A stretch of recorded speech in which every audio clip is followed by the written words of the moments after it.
I would like to introduce to you guys the next speaker, Jim Keany. Dr. James Keany. Jim Keany is actually a good friend of mine.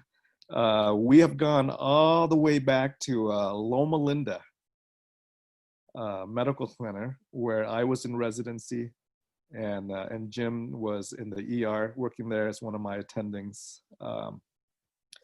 Dr. Keany is a board certified physician, ER physician in Mission Hospital, Mission VA for like 23 years.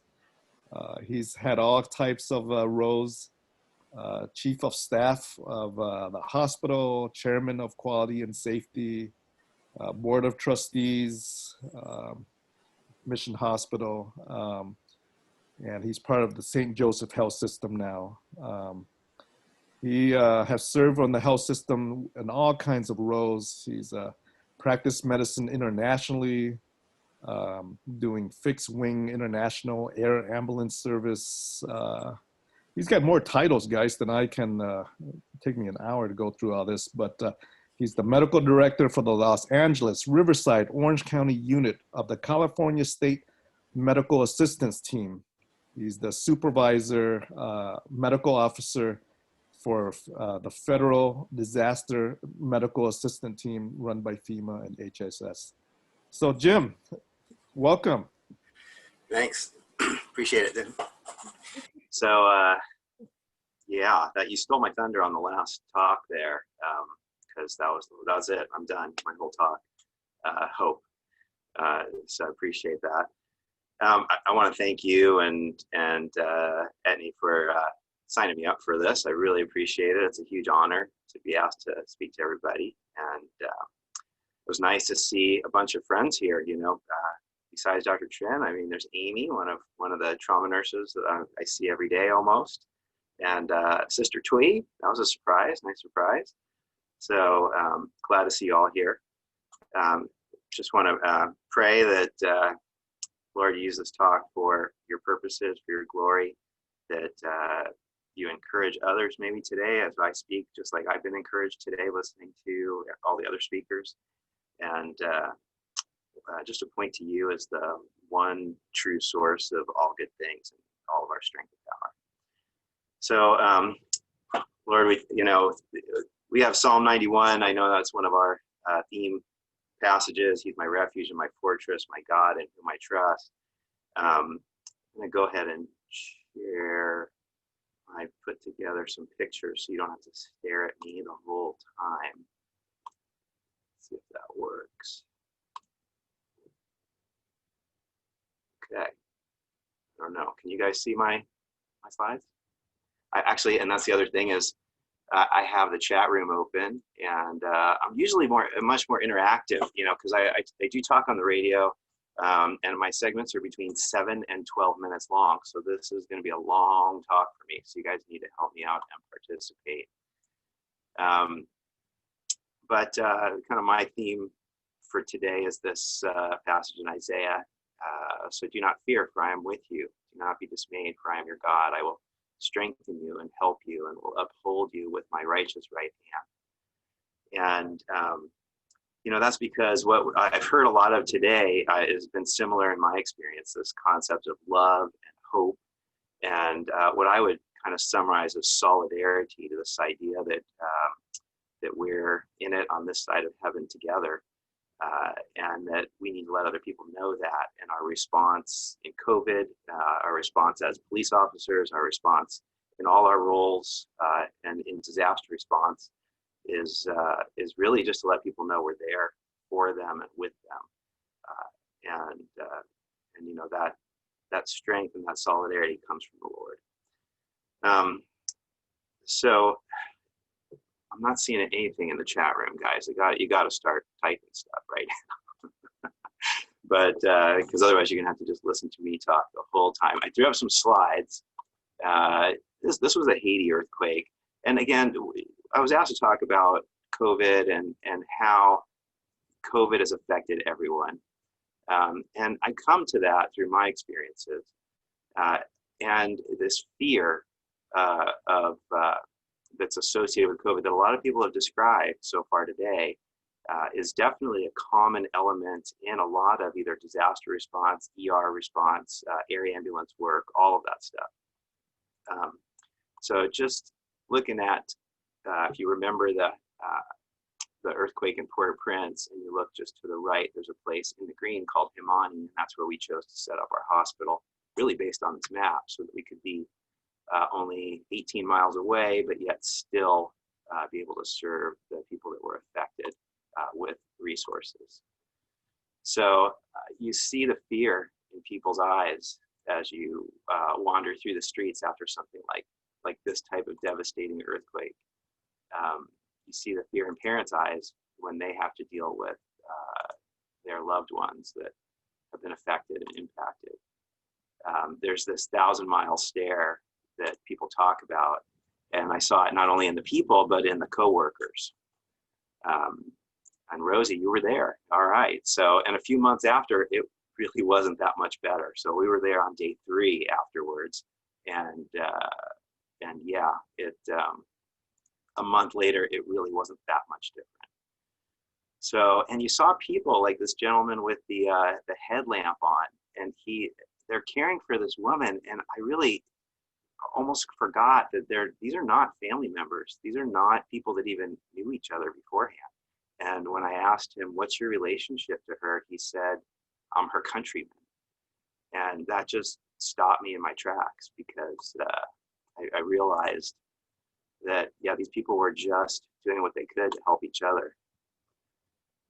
This is a building that was just pancaked, and people were under there. They watched this building. People describe this to me. They watched this building fly up 4 or 5 feet in the air and then tilt over and just collapse on itself.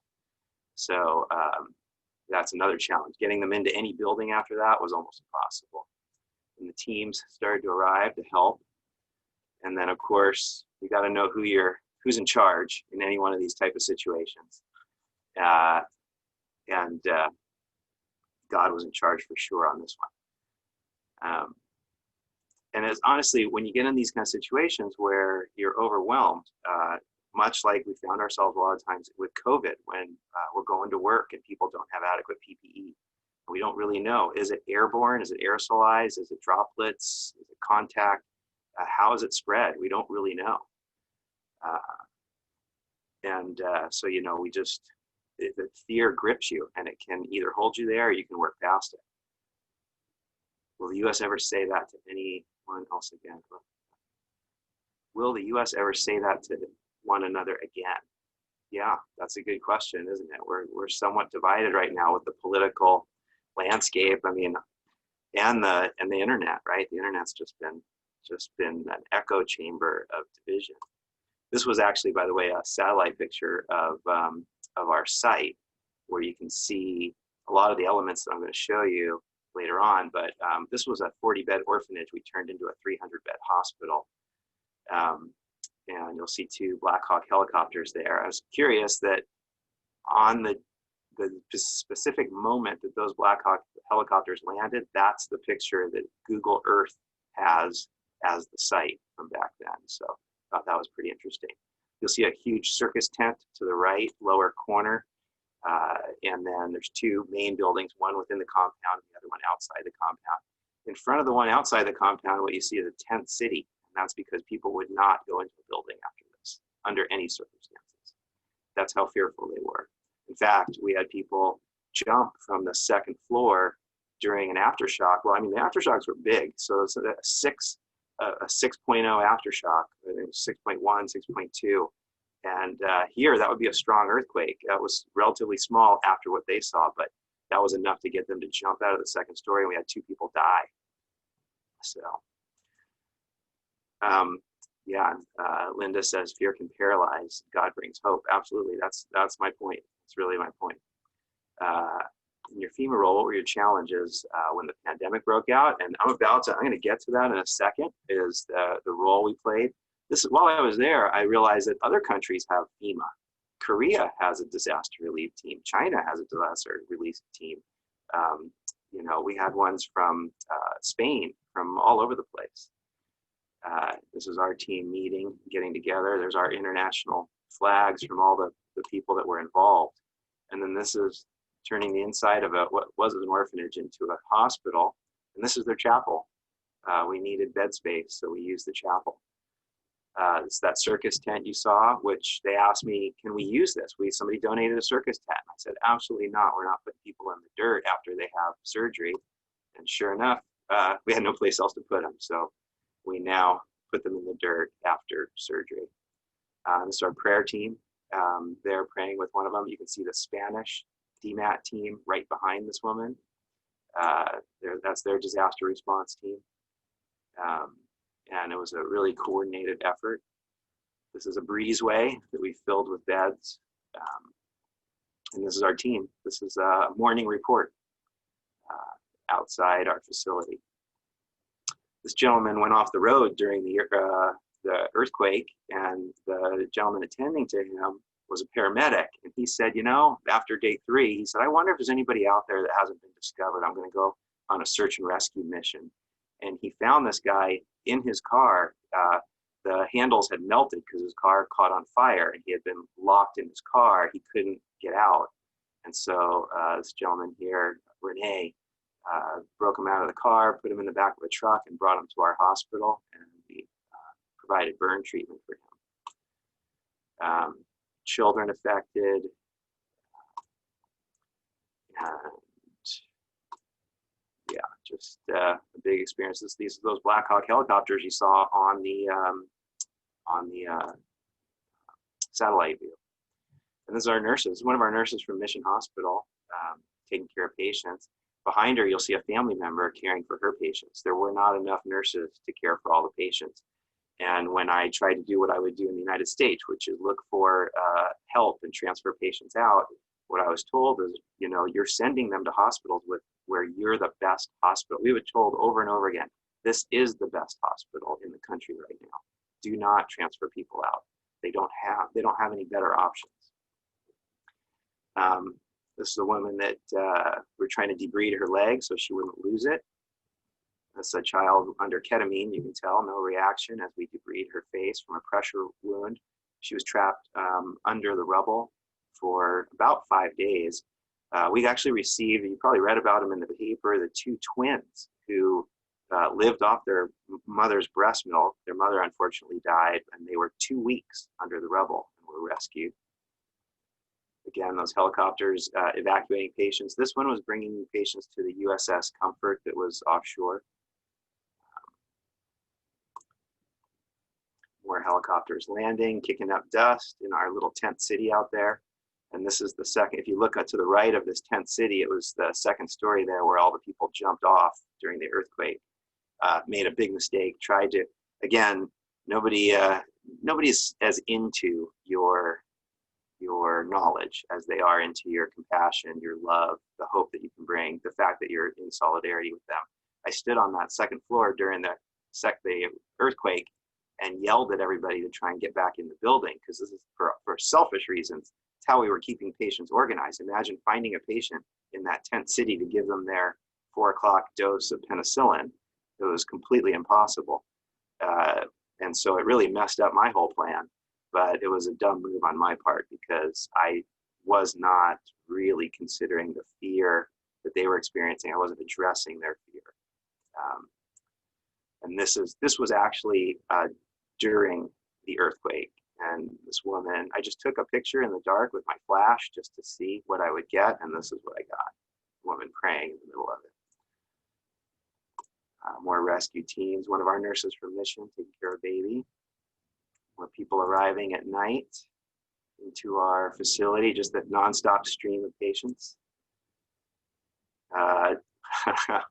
Woke up the next morning and found a donated bag of surgical gowns had all been broken into because it was cold that night, and everyone just grabbed them. Can't blame them. Again, our tent city changed. So I come to COVID with those things. A few more other places we've been is El Salvador.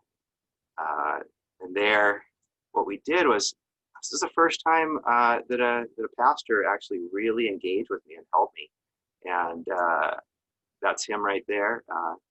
Nelson Juarez and his wife to the right, Consuela.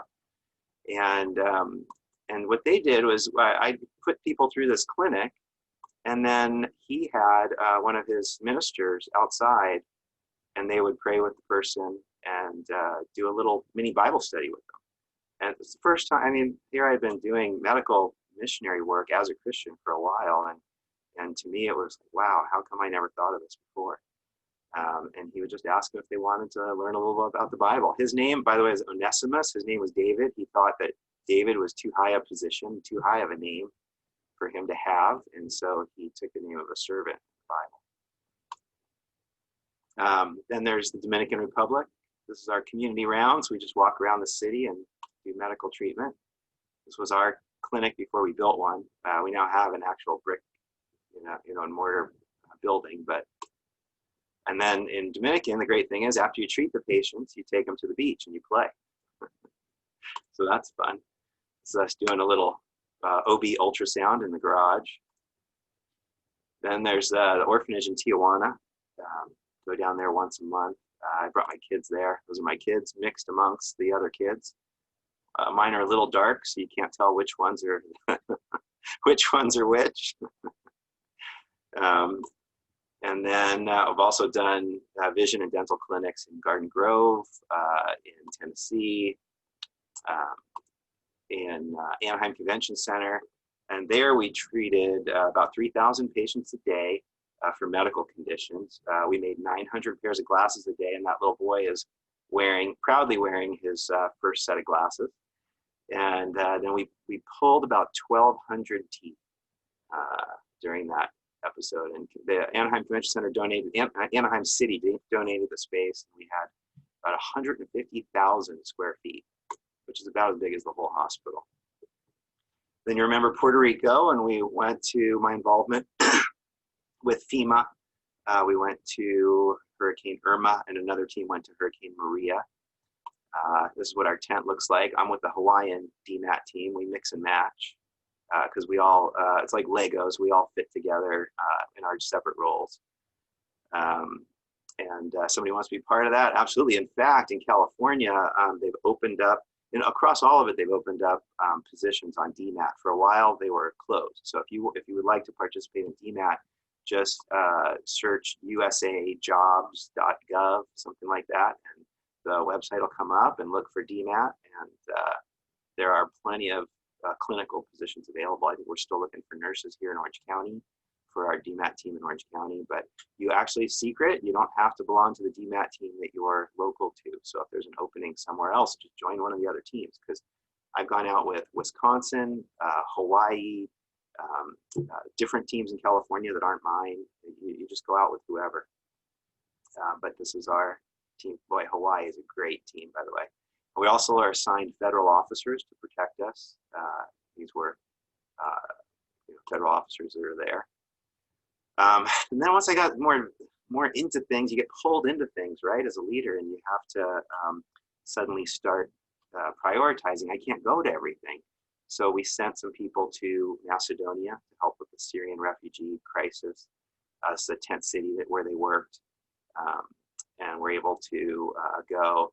And then I sent one of our doctors, Dr. Dina Seif. She went on her own with a Syrian American Medical Association, and they went to a similar camp.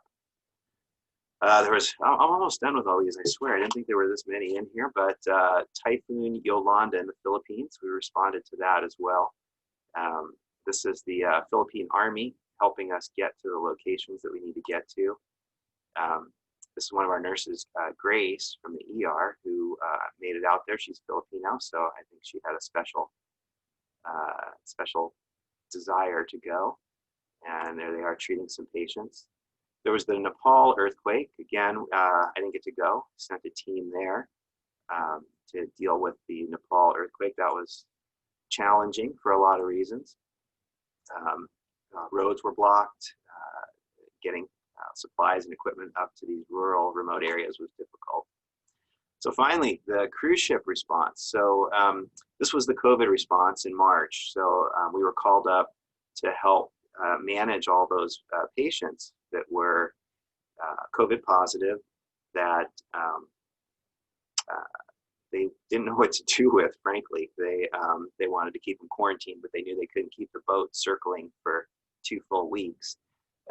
So what they did was, I almost feel like the federal government kind of told everybody a different story. They told, this was in Miramar, so they told the commander or the commandant at Miramar that we would send people down. He wouldn't have to deal with anything. Don't worry about it. We'll take care of everything. And so we took over that hotel that's on base, but there was no staff in the hotel. So suddenly my team had to staff an entire hotel, which we had never done before. They told the county that we would take care of everything, which wasn't true. They told us that anybody that was bad, we would send to the county hospitals, which they weren't prepared for. And yeah, of these things I've done, they've been all a mishmash of groups. This one here was with FEMA. What I say FEMA, I'll correct it just so I can be correct. Everybody calls us FEMA. We show up and people say, oh, thank God FEMA's arrived. We're not part of FEMA. We're part of Health and Human Services, which is still, it's part of the Uniformed Services for the United States. And it's not, FEMA is a little office of probably about 20 people, and they oversee a lot of this. So they coordinate where to place the parts. So FEMA puts us there. But technically we're part of HHS, and then under that is the Assistant Secretary for Preparedness and Response, and that's who we report directly to. So, and absolutely, do we have opportunities to share the gospel? Yes, because again, what I really wanted to get to in all this is that this common element in all of these is this, this sense of fear and anxiety, and the need not as much for medical care, but as a need for hope and a need for the feeling of love and the feeling of solidarity that people are with you. And I think as Christians, we're called to do that and to be there. And you know, there's some people that would do that alone, but I think thankfully we're able to share the gospel if the person is open to that. We're able to pray with people. That's not prohibited in any way when I work with FEMA. But all these other groups were nonprofits, and it's absolutely encouraged. So, but the element is, I learned this from a Navy SEAL. Used to teach the medical part of a survival course, and he did the actual survival part. But he used to say that you can live 3 minutes without air, 3 days without water, 3 weeks without food, and 3 months without love. But when he heard his stories of going and rescuing people in remote areas after disasters, where he was literally the first feet on the ground because they would parachute into places that could not be reached. He talks about how, number one, establish hope. Above all, establish hope. And that's really more important than anything else. People asked him, what do you bring in your pack? People are going to need all these things. Do you bring medicine? Do you displace food for medicine? Do you have water? What things do you bring? And he said, I bring a little bag of marbles, because if I can play with the kids and get the kids laughing and smiling, the parents suddenly have hope. And that makes all the difference in the world. So this opportunity to bring the hope of Christ, to pray with people, to just witness the love of God to them is just an amazing privilege to be able to do that. And it's so important that it really isn't just those acts. It really is about survival and about really what people need more than food, water, shelter, clothing. Now, of course, Jesus says, that if they need those, you got to give. That's what you need first. But in a setting where those things are at risk and people are in fear, what they really need is the Lord.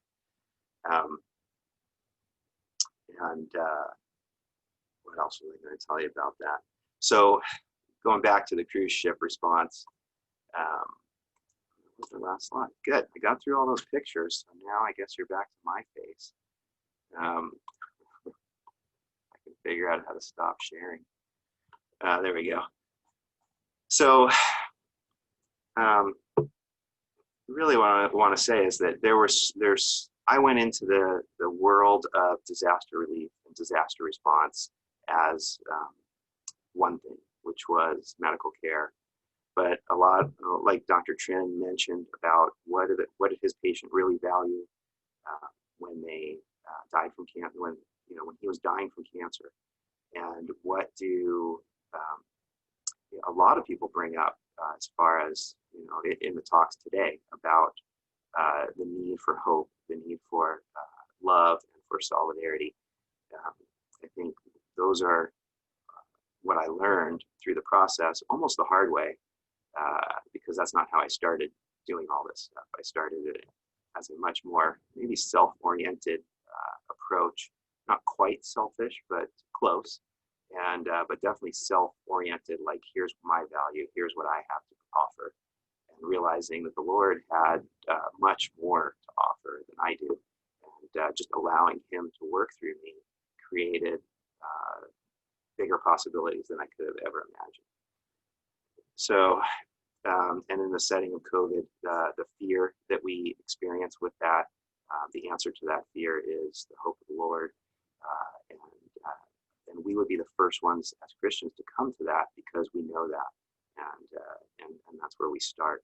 So, where we may have had a momentary gulp and anxiety of having to go to work or having to see these patients and wonder if they're at risk, if we're at risk. Either way, we knew, really, when we come back to our roots, we know that that we have hope in the Lord, and that ultimately that's the most important part. COVID has not given me back much time, unfortunately, as Dr. Trin alluded to. It's been busier than ever, trying to manage the special requirements to deal with the patients, their special needs, the processes and protocols that you have to put in place. But it's definitely, I think, given me and given a lot of people a reminder of our humility, that there's a lot we don't know, there's a lot we don't understand, that we need to recognize that we don't know everything. In this American healthcare system especially, you can get a feeling that you have your hands on a lot of powerful tools that can answer a lot of problems, but really, to bring us back to that humility, I think, for me, it wasn't time, it was humility. So I'll take that. And I think I'm a little early, right? Yeah, I think I have till 3:30, but honestly, if anybody has any more questions. Do you teach other physicians about your approach to care? Yeah, I mean, so we have not actual physicians. We have residents from UCI, so they are actual physicians, and we do. I get to work with them and tell stories and talk about this stuff every day. They're probably sick of my stories. I have scribes that want to be nurses, physician assistants, doctors, a lot of things in healthcare, and we spend a lot of time mentoring them. In fact, we have 3 scribes that have come back to work for us since we started the scribe program, so excited about that. We have a lot of young new nurses that I get to talk to and everything, so sure, it's a fun part of, I guess, this stage of having had all these experiences to be able to now kind of start preparing. I see myself now as all that stuff's in the past and doesn't really count for much now if it can't be pushed forward. And so now I think the goal is to hand that torch off and be able to replace myself at some point, and not have it be me, have it be someone else who can take what I've learned and move on from here. What's the connection between COVID? I saw that. I think that's a reference to earlier. There is no connection between COVID-19 and 5G wavelength. That was the point, I think, earlier, is that was a silly thing that people were worried about.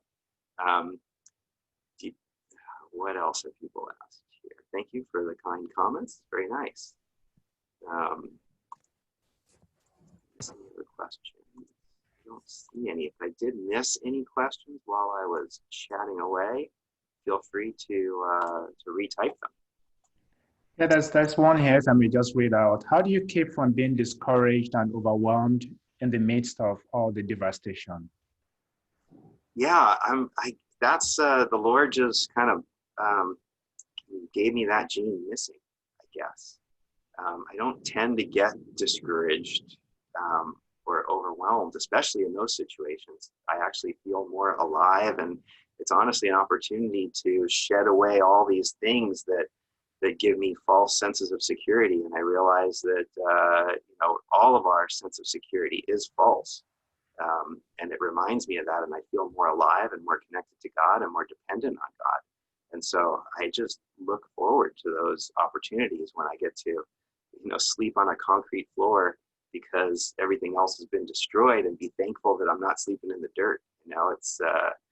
It's a weird thing that God put in me, and I actually enjoy it. So the devastation, to me, I got to say though, it's not entirely true to say I'm not overwhelmed, because there was a day in Haiti, especially, where a woman came to me. She thought from in the history of Haiti, there was Baby Doc, who was a tyrant, and he would actually, there were serious rumors that he was harvesting prisoners' organs and selling them on the open market for money. So that rumor started in Haiti, that's what our medical groups were doing. And that was devastating to me to hear that people thought that we were somehow taking advantage of them. So a woman who was there, kind of as someone who said, I'm here to oversee and watch over my people. I want to know that you're treating them well. I spent the day with her, and we walked around and talked to each individual group, let her talk to patients. I showed her logs. We kept logs of all the surgeries we did, all the transfers we did, all the medications we gave, where our donations came from, everything. I really just walked her through all of it. And in the end, both of us were just overwhelmed in tears and just crying and hugging each other. And I really appreciated the fact that she was looking out for her people, and that and I think she appreciated what we were all doing there as well. How was your experience in disaster relief affect your medical practice in the U.S.? Well, I think for sure I have more compassion, 100%. And this idea that our patients don't want from us the right answer. They want someone who cares. They want someone to give them hope, and someone who actually sees them as a person. And I always thought the most important thing was to get the right answer on a multiple choice test, because that's what medical school is about. But in the end, it's really not about that at all. It took me a long time to learn that. And I think disaster relief really helped push it home, because even if I did know the right answer, sometimes I couldn't provide it. And just being able to be there for someone. Just like Dr. Trin sounds maybe like he was a little surprised that was the patient's most significant moment. I was surprised too, and shocked that I could comfort somebody without any medical equipment. Do you think more medical doctors and nurses should have a third world experience? Oh yeah, absolutely. I know Sister Twee's asking that question, and I know that we have, at least before Providence, I don't know now, but St. Joe's had trips that people would be allowed to go on, and I think those are very much eye-opening experiences for everyone. Anytime you get out of your comfort zone and go, wow, I can survive. I'm not melting out here in staying in a hotel with no air conditioning. Ooh, that's not that rough. So yeah, I think it would be great. How do you find the balance? I don't know. I haven't. Ask my family. I haven't. So do you go for any counseling? Oh, I should. I need it. Desperately. Do you know any good counselors? But yeah. All right. I think I'm pretty close to, I guess we still have time if people have questions. An extra dose of grace. Yeah, that's what I have to give myself quite a bit. When I don't answer at these WhatsApp messages for a week. I felt bad about it, but there's a little bit going on. We pulled it together.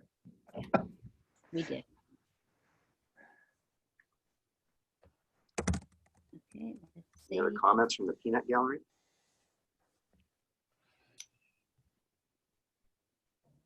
That was awesome, Dr. Keany, and we really appreciate you being part of us and being part of our organization.